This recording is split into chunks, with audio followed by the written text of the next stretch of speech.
Let's start with this because I really want Carl to. I want you to react to this, and I need your unfiltered opinions and reactions. Because I already, as soon as it happened on Friday night, I was like, okay, I want to hear what Carl says about it. Anthony Davis with yet another injury. What hurts the most is this is coming off of a point where the Lakers were almost finding their stride. They weren't there just yet, but they were almost finding their stride. I know before the win against Denver, they had kind of stunk the joint up in overtime, and in the late fourth quarter against the Celtics. But you can just kind of see this team, and it looked like they were finding their stride. And AD was having this MVP run. If you go look at his numbers, before this new injury that just came out or that he just sustained, he was putting up his best Lakers numbers, most points per game as a Laker at 27, most rebounds per game at 12. So your first reaction to Anthony Davis getting hurt once again. Go ahead. What is it, Carl? My first reaction is I'm sick of it. I just hope like they can find another team to trade him to, because I don't know, like people, and I saw people in the comments when NBA posted it on their Instagram page, they were like, damn it, we should have traded him when he was really doing good. Like last week when he was putting up them 40-point games and I think almost 50-point games and stuff like that, we should have traded him then. And I think they're right, because now that he got hurt again, it kind of reminds people to like why, or it kind of reminds people like what the struggles that he has when he's playing good and he like gets hurt. So they probably should have tried to kind of search for another trading team probably during last week, because he got hurt now. And I don't know if we can really even trade for him, because who would take him, honestly? Yeah. Because we know his talent, but who would really take a dude like a 7-footer that is a generation talent type of player? But we all know once he starts playing really well or at a high level, he gets hurt. Yeah. So like, I don't know. It's really hard to have it's like hard to have a straight feeling about it, because it's just like, I don't know if we can even trade him. Yeah. I don't know. Like honestly, who would take him? It'll have to be somebody who's probably desperate. It's the thing that's so demoralizing. I hate saying this, and I don't want to be like, we saw it happening, but in the back of your mind, when you're seeing how well he's playing, the number one thing, because no one ever doubted Anthony Davis's talent at all. There was nobody in the NBA, no NBA fan ever doubted Anthony Davis's talent. He is what he is. The question is always, will he be healthy? Right. And then we almost expect for him to get hurt. And I hate saying that, but there's always this situation where he ends up getting hurt and misses a significant amount of games. And like I said, he's playing his best basketball as a Laker over the last couple of weeks. Back of our mind, we're like, it's great, but we low-key kind of scared. Yeah. We scared because we like, man, he can end up not being here the next week, as far as injuries go or whatever. It's tough seeing it, because I just remember how high our hopes were. And he was like, we were talking about him being an MVP. We were talking about him returning to that conversation of being a top 5 player. And then now he's out for like a month. That's a long time. Yeah. No, it's like comparing it to a bad 3-point shooter. Say a player's been a bad 3-point shooter like his first 10 years in the league, and then he has his stretch where he shoots like 40% from 3. But we all know in the back of our head, ain't no way he gonna keep this up. He gonna start shooting bad from 3 sooner or later. That's what this is like, bro. Like, we knew it was gonna happen. That's definitely a rush shot. That's definitely a rush shot. Like, yeah, you're damn right it is.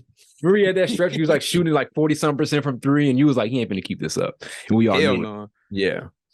But it's really a tough thing, because now he's hurt. So like, who is really going to accept calls on to try to accept trades for him and everything like that? And I don't know, LeBron, this is like one of his best friends. Does LeBron really want to trade one of his best friends on the team? Yeah. I don't. That's another discussion too. We have to have. Will LeBron be able willing to let him go? Yeah, that's serious. And like, I think, like you mentioned, the big thing about the Lakers was when it comes, because everything we talk, it's crazy. The last 3 seasons since they won that title, we've been the thing we talked about the most with the Lakers isn't their playoff aspirations. It's what trades are we going to make to try to get to the playoffs? Like, it's always a trade conversation. You know what I'm saying? Who needs to go, whatever the case may be. And with Anthony Davis, it was so complicated. We know he's a top 5 player when healthy. The thing is, as you mentioned, now it's getting to this point where he's almost untradeable. I don't know if we're there just yet. I think he's got we are. More. You think we're? No, we are. Are we there? Because even the year they won the championship with the bubble, and let's be honest, that's probably his healthiest year of his career. Mm-hmm. And he even got hurt a couple of times that year, but it wasn't like this bad. Over the last 3 years, basically after that championship season, he's been hurt. Like, I feel like, I'm gonna be honest with you, I feel like he gets hurt every 3 weeks. Yeah, honestly, yeah, it's always something. So if you have a player over the last 3 years that's accumulated so many injuries, I'm gonna be honest, I feel like at this point, he's become untradeable, because like in the back of your head, like you said, we know something's gonna happen. Mm-hmm. it's inevitable. We know it. It's like literally it's going to happen. So Yeah. it's unfortunate, but Because it's like even if it's sad. it is sad because like it's like even if he comes back and even if he ends up playing at a high level again, it's like, man, can he sustain this? And not only that, it's not a matter of can he sustain it through his play. Can he sustain it by just being there? And you even look at the playoffs. What if they go through this stretch to where he is healthy and they manage him a little bit better, as far as, putting him on the court and, just as far as rotational stuff and trying to preserve him. What if that happens and they get to the playoffs? He's not even reliable, as a postseason player because you don't know when he's going to be out. And that's another thing when you talk about trying to move into another team, what contender, and I don't, people in the comments let us know if we're speaking too early on this, but let's say we go trade AD or we try to make it happen. What contender is going to want a guy that they don't know, they just have no clue if he's going to be there, for them. Maybe and if let's say he goes to let's say something happens because I've heard rumors about it. They're like these weird little trade packages or whatever they're being put together. But, what if he ends up going to Chicago or something like that's totally hypothetical. What if Chicago ends up making moves to get him or whatever the case may be? Chicago's going to need him. Any team that's like on the cusp of being a contender is going to need him to be there straight up. Yeah. So you can't afford to get a guy who you're expecting to be a first or second option who in the postseason, you're not sure if he can be there for you. It's as you said, it's rough at this point. I didn't want to say it just yet. But I don't know if he's there just yet to where he's untradeable. I think he's got one more. But to the point that this could be the season where we realize Anthony Davis is untradeable is crazy. You know what I'm saying? Yeah, it's because like I said, bro, I just knew it was gonna happen. I was just waiting to win. I was hoping we could get at least to get to 500 or like a couple games over 500 to like it happened then. But we not even at 500, I think we're 11-15 or 11-16. Wait, 11-16 or 12-15, somewhere like that. But so we're not even 500 yet before he gets hurt again or whatever. So it's really sad. I really don't know what else to do or what else to say because like I said, him doing this over the last 3 years or whatever for LeBron's career or legacy, people are gonna look at him funny, be like, you really didn't make the playoffs, you didn't do this, you didn't do that, and then Anthony Davis wasn't there for like half the times or half the seasons he didn't make the playoffs because of his injury history. Yeah, I think that, and I also think that's almost because I remember LeBron even being like, the reason we're just not making the playoffs is because we're hurt. And when you look at things, man, with this Lakers team, this is what it came down to. Because to me, it's not about. We had an argument about this LeBron or whatever, and we had our Russell Westbrook arguments or whatever. But I think it just came down to the point. This was a team that had to have like the Lakers over the last 2 years, especially. They're a team where the initial challenge is figuring out the fit. You have to figure out the fit between Russell Westbrook, Anthony Davis, and LeBron James. That's the number one concern. And you can't address that number one concern if guys aren't there. So if Anthony Davis isn't there, you can never address that. If LeBron isn't there, like last year he missed a big stretch, you can't address that. So that's the challenge.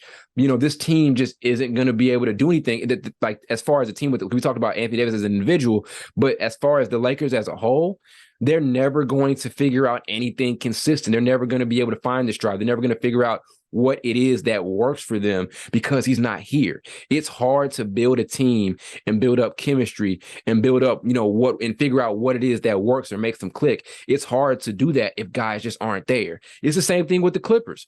I remember Tyronn Lue talking about it, I think a couple days ago. I saw it on Instagram and he was kind of like, man, we just need 15 straight games together. That's all I need to kind of figure out what works and what doesn't.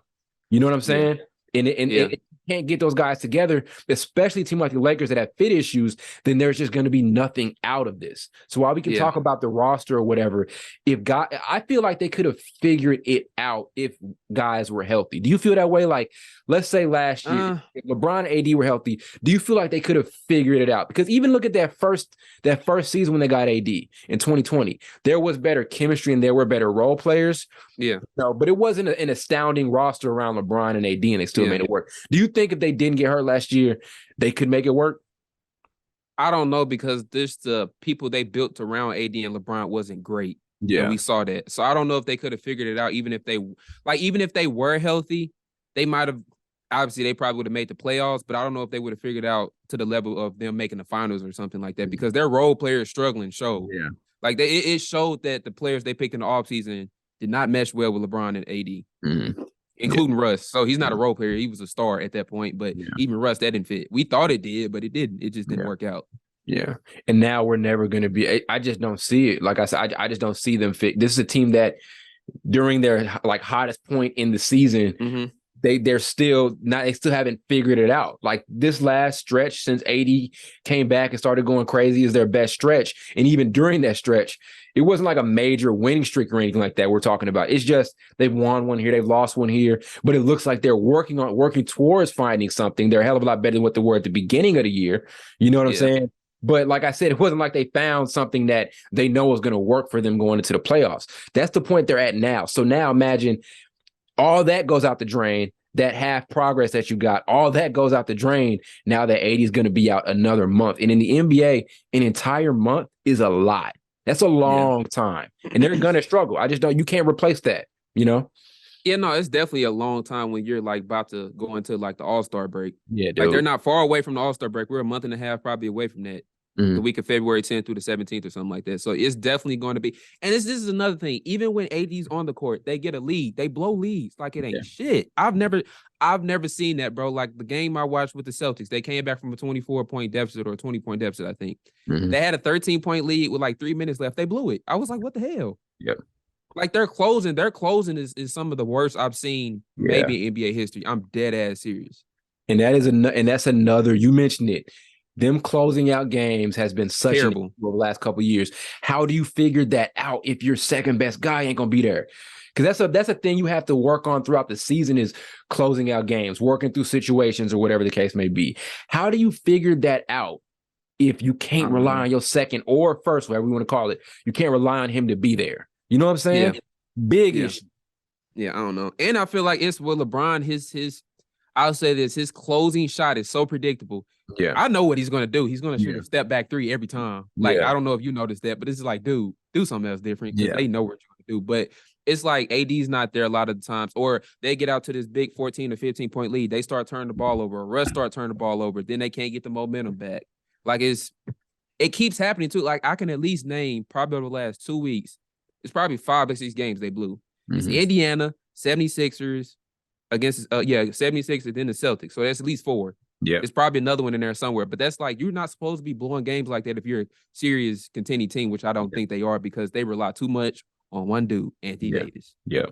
And even look, you mentioned it, that overtime in the Celtics game, you know, what was so concerning was that's a big game. That's a playoff intensity level game. And I'm not doubting LeBron's ability to play in the playoffs or whatever, or Anthony Davis' ability to play in the playoffs. But one, we haven't seen Anthony Davis and LeBron James have a good playoff series in a minute. We just haven't. Yeah. So now what the issue was in overtime against the Celtics, they were winded as hell. They were tired out, right? Like, think about that. So that's when your roster is at its fullest. You know what I'm saying? That's so worrisome. And even so, also some of these lineups, there are some guys out there that don't, because I'm gonna get to complain about the whole team. There are some guys out there who don't need to be playing. I don't think Patrick Beverley needs to be on the court. I just don't. Oh yeah. He's getting traded. I think he's getting traded within the next month. Yeah. I obviously think because you got to understand, like LeBron getting tired. I don't know if I really put that much weight on it because he's damn near 40, playing over 40 minutes. Yeah. Like what dude, you know, is like 37, 38 is going to be able to consistently play those minutes at that age. Now, if this was 10 years ago, we'll see Brian probably close a lot of these games out, or probably at least not get tired or winded like he normally has over the last probably 2 or 3 seasons because he's getting older in age. So, but it's really unfortunate because even Anthony Davis is getting tired because I feel like they run too much through him. Yeah. Like he doesn't have anything left. Like against the Celtics, he missed both his free throws. Yeah. I feel like him missing those free throws was like an example of him being tired or gassed. Yeah. And he's 29. He's 29. Oh, he an old ass 29. No, he like 40. He old 29. His 29 equals like 35 years old. You know what I'm saying? He's literally LeBron's age by the body. The way it breaks down is true. It's insane. He may be older. His body may be older than LeBron James by the way his body is, dude. Because probably is. Yeah. But at least in overtime against the Celtics, Russ was going crazy. Yeah. It's like they let him out the game. But then like the old Russ kind of came back because he started turning the ball over and then started missing layups. Yeah. Yeah. So they was giving him them wide open threes. He got to figure that out. They was letting him shoot. I'm glad you mentioned the closing thing, dude. I'm worried about that. That's something you have to have your best players for. And if guys aren't there, you can never figure it out. And they still have some rotational stuff that they have to figure out. And they just haven't been able to get there. And like you said it too, It's probably the last thing I'm gonna say about him, but some of those role players around like LeBron, AD, and Russ are just not reliable. Outside of Lonnie Walker, he's been great, but you don't know what you're gonna get from Pat Bev. You don't know Thomas Bryant, like who I just can't stand watching play. I'm just not I've never been a Thomas Bryant fan at all. It's just he plays off effort. I respect his effort, but I get what you're saying. He's like so stiff. It's like he's one of them. He reminds me of that dude that plays for Kentucky that you like. He's a rebounding machine. What's his name? Oscar Sheway. He kind of reminds me. They just play off effort and just pure like strength. Like they don't really have basketball skill per se, but he played with heart, so it is what it is. But he's not a player you should be dependent on. Like I feel like over the last, he was hurt last game, but the game against Cleveland, I know they played. It's like they were dependent on him. I'm like, come on, like what are we doing? They're way too much next man up for a team that has 3 Hall of Famers. If you know what I mean by that, they're too much. It could be this guy. It could be this role player one night. It could be this role player one night. That's for like a Utah, or that's for like a team that doesn't really have that star. You got 3 Hall of Famers, and they're just games where you're relying on. Austin Reeves was their best player in that Sixers game. Remember that like a couple weeks ago? You know what I'm saying? It should not be this way. It's just because, like, even LeBron, I know he's had a couple 30-point games, but the way he's even had his 30 isn't the same because he's shooting, like, he's relying on his jump shot for him to get to 30 points sometimes. He's not a jump shooter. Yeah. That is not what he – so I can see signs of age with him because he's not driving to the basket like he used to. He's not shooting a lot of free throws. He's shooting a lot of threes and jumpers. He's not a jump shooter. That's not the strength of his game. So he's going to be shooting a lot of these jumpers. He's getting tired a lot if he plays defense or if he doesn't play. I don't really know if he plays defense like he does for real, but I think he plays from time to time, but he's 38, so I don't really expect that much. But you should not be expecting a 38-year-old to be playing 40 plus minutes. I don't like what that doesn't make sense. And it was almost right for them to pass the torch to AD and expect him to be their best guy. And like, let me give him his credit.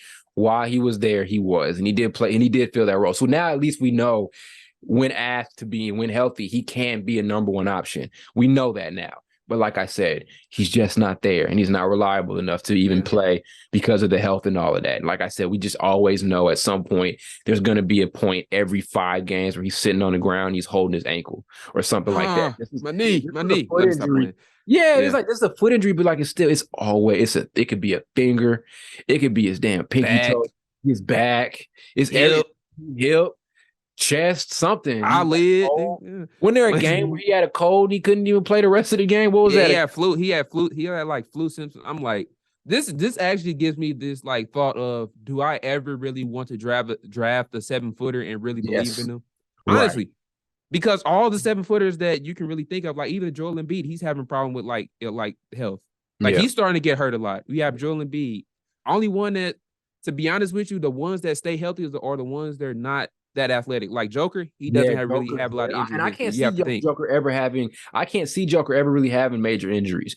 Giannis is like a little bit of, I know he's not a big, but he's 7-footer. Giannis is like is an anomaly with that. And we'll see with him as he moves forward. He's still very young, but Giannis is like an anomaly to that rule. But definitely he's different. Different. Even KD, he's had injury history.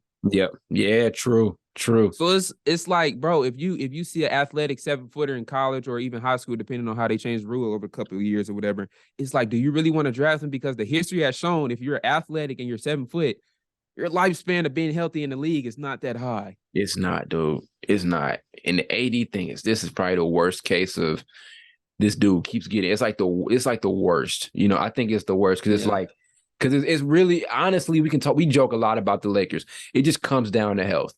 And we've seen everything get held back from them because of his inability to even be there in the first place.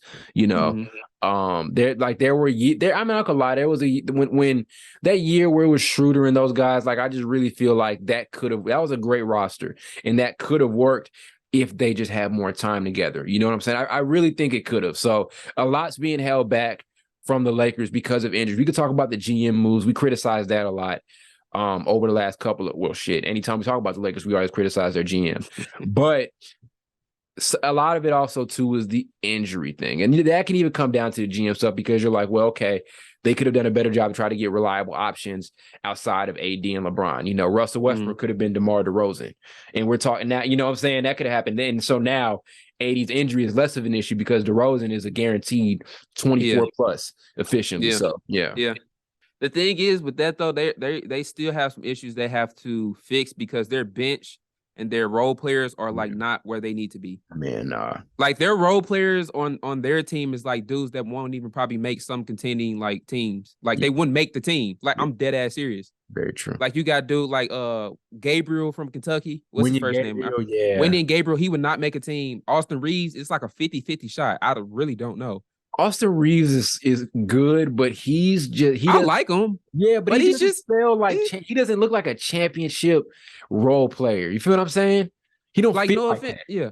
Like no offense, like the Warriors last year, like players like they had players like Otto Porter. He's a proven veteran that can knock down threes and play defense. Like that's another player that had Iguodala, even though he wasn't that like the same Iguodala from like prior years, he would still get you a bucket and play some valuable defense. Like they had players like that. Gary Payton Jr. Gary Payton play defense. Yeah. We have dudes honestly that are like G League players. No, literally, like we have dudes that are G League players. We just got what's his name? I forgot his name. We got him from the G League like a week ago. I can't think of his name, but we have a G League player on our team right now. Yeah. Troy Brown. Like I was a big Troy Brown fan in high school, but he never panned out in the NBA. Like he was with the Wizards, and then he's just kind of out there. There's guys who are just out there. So I just feel like there are players who are just out there. One guy I'm gonna give a shout out to is Lonnie Walker because he is hooping. He's exempt from all of this, But other than that, like these are like you mentioned, these are a lot of guys who I just don't. They don't look like championship team. They don't like guys who should be on a championship team. I like Austin Reeves, but he don't look like no dude that's gonna strike fear in your heart in the playoffs. He just doesn't. Dude, this is why you need shooters on your team no matter what. Facts. Like three of the stars that they have, Russell Westbrook, LeBron, AD, they're not shooters. They're not recognized as shooters. They're just recognized as great players that can get you a bucket, play a little defense. So, like, you know what I'm saying? Like, they're not shooters. So you need to all kind of offset that. You need some role players that they can kick it out to and knock down threes. They don't have that. Every time they kick it out to one of their role players, I'd be like, ain't no way he making this shot. Yeah. Only one I'm confident now is Lonnie Walker, honestly. I'm be honest with you. Sometimes Reeves, sometimes. Pat Bev has way too many catch. I know his percentages were decent from the wing or whatever, but Pat Bev has way too many catch and shoot opportunities, and I don't like it. He's a freaking point guard. He should never be. I hate Russell Westbrook and Pat Bev lineups. I hate it with a passion. So JTA is not even playing. I don't know if he's hurt, but they're not even putting JTA. He wasn't even playing good. I cut his ass in a heartbeat. I remember I was excited about that pickup, and he did. Get out there. He's not really doing much. Like I thought he could shoot better than that. Man, they kicked it. This was within the first 5 games of the season. They kicked it out to him. He got like a hitch in his shot. I was like, nah, buddy, you need to sit down. Yeah, man. You need to go back, Golden State, get you another ring or something. You can't come here because we need some shooters. Yeah. That's why they'd be posting the memes on Instagram or Twitter, be like they're accepting an application for shooters. It don't even matter what you do. You could be working at Schnucks. You could be working at a grocery store, Walmart, Target. They accepting applications. So damn, JTA, man, I think I got a little too excited about JTA when they got him in the offseason because he never had great numbers. He only played 13 minutes last year, averaged 4 points. Year before, he played 20, averaged 6, and then 20, and then averaged 5. Hey, that's what Golden State can do to you. They make dudes look better than what they are. Because they made JTA look, I'm not going to lie, they made JTA look like a 10-point a game. Like, I remember being excited the Lakers got him, and I just never looked at his stats. Now I look at him like, he was doing a little intangible, no high impact player. They make like Kevon Looney's a decent player, but they be making him look better than what he is. They make him look like I'm just being honest. Yeah. They be making him looking like a legit, like decent, like a legit like player you can kind of rely on sometimes to get rebounds, putbacks, and stuff like that. But it's I don't even know why I'm wearing this damn hoodie. It say Lakers on it. Oh, burn this shit. It's troublesome. Bro, this is a story right here. I'm gonna say this real quick. I haven't worn my LeBron jersey in like I'm dead ass here in a whole year. I don't want to wear that shit. It'd be like that. And who knows, Carl? Maybe magically they end up being good during this month. Maybe. I don't see it. Maybe you gotta be honest with yourself and just listen to like you just gotta be honest with yourself and what you see is what you see. Mm-hmm. This is the team they are. If we're this far in the season and their record is that's the team they are. They're inconsistent.